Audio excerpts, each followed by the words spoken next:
Klasifikasi massa batuan. Peran daripada klasifikasi massa batuan atau yang disingkat dengan KMB. Terdapat 4 parameter yang perlu diperhatikan dalam perancangan kestabilan lereng pada tambang terbuka, yaitu rencana penambangan, kondisi struktur geologi, sifat-sifat fisik dan mekanik material pembentuk lereng, serta tekanan air tanah. Dari 4 parameter, struktur geologi merupakan parameter yang paling dominan dalam mengontrol kemantapan lereng batuan, baik dari bentuk maupun arah longsoran yang terjadi. Pada umumnya, klasifikasi tersebut mencoba menghubungkan parameter sudut kemantapan lereng dengan bobot klasifikasi massa batuan untuk berbagai tinggi lereng.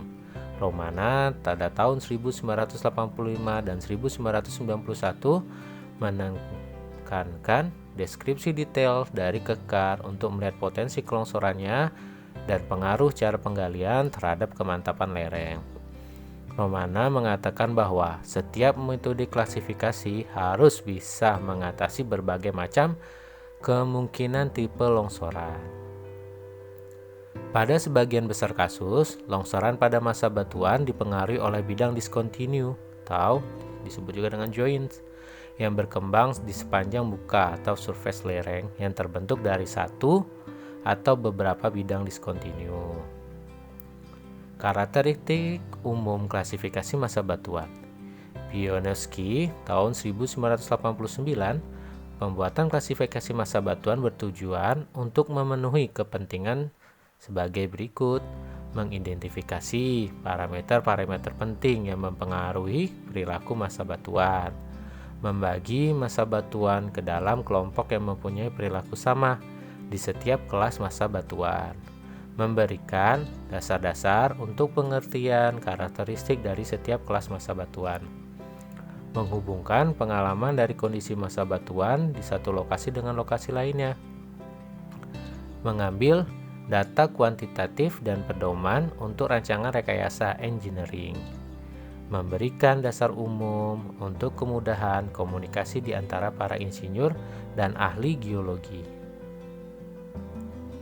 Keuntungan daripada klasifikasi massa batuan. Pertama, kita bisa tahu meningkatkan kualitas hasil penyelidikan lapangan dengan data masukan yang minimum sebagai parameter klasifikasi, memberikan informasi atau data kuantitatif untuk tujuan rancangan, penilaian rekayasa dapat lebih baik, dan komunikasi lebih efektif pada suatu proyek.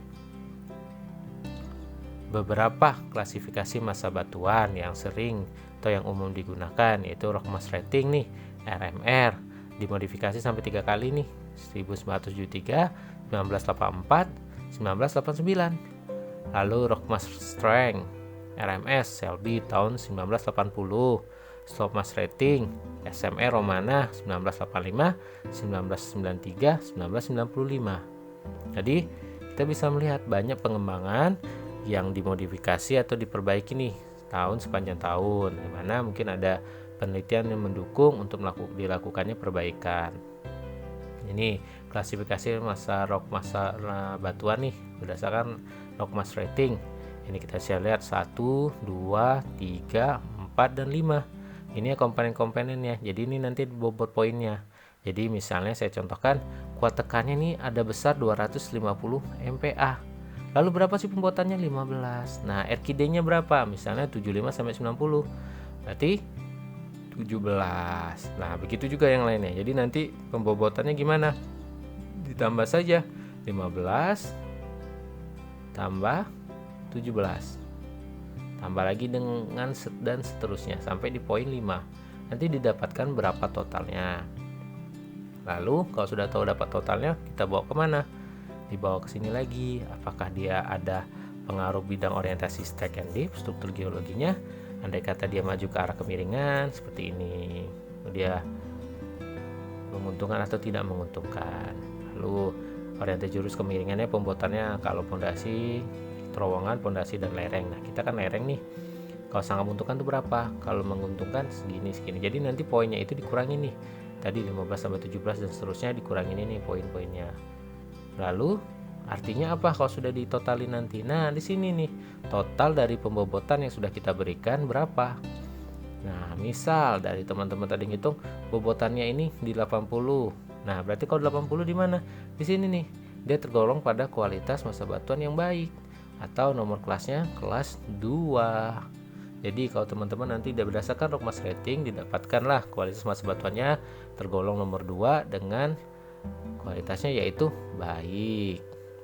Nah, arti kelas massa batuan itu apa? Kalau kelas 2 ini kalau kita ngomongnya di tambang bawah tanah ya atau di terowongan. Stand at time itu kemampuan dari terowongan menahan gaya di sekitarnya.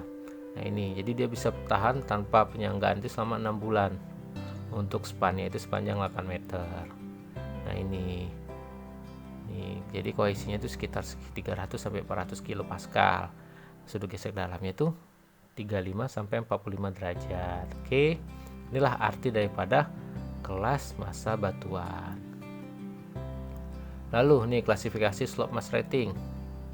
Pada tahun 1980, si Romanani menyertakan bobot pengatur orientasi kekar untuk memodifikasi RMR menjadi klasifikasi massa batuan yang baru yang disebut dengan slope mass rating.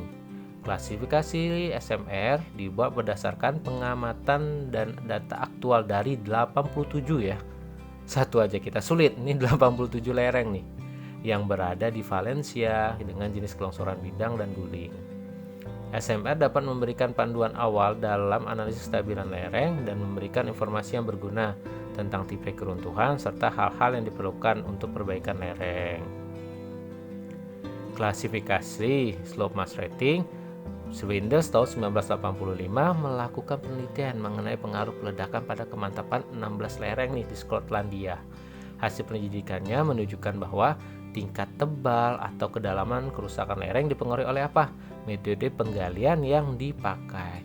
Hasil penyelidikan Swindle menunjukkan kesamaan umum antara tebal atau kedalaman zona kerusakan dengan faktor koreksi F4 menurut Romana. Nah, disinilah ya pemahaman dasar tentang SMR lalu RMR. Di teman-teman dalami lagi nih dengan klasifikasi massa batuan yang lain. Ini kan hanya 2 yang sebagai contohnya. Silakan teman-teman cari di Google, di sumber-sumber lainnya tentang klasifikasi massa batuan. Oke, good luck semuanya.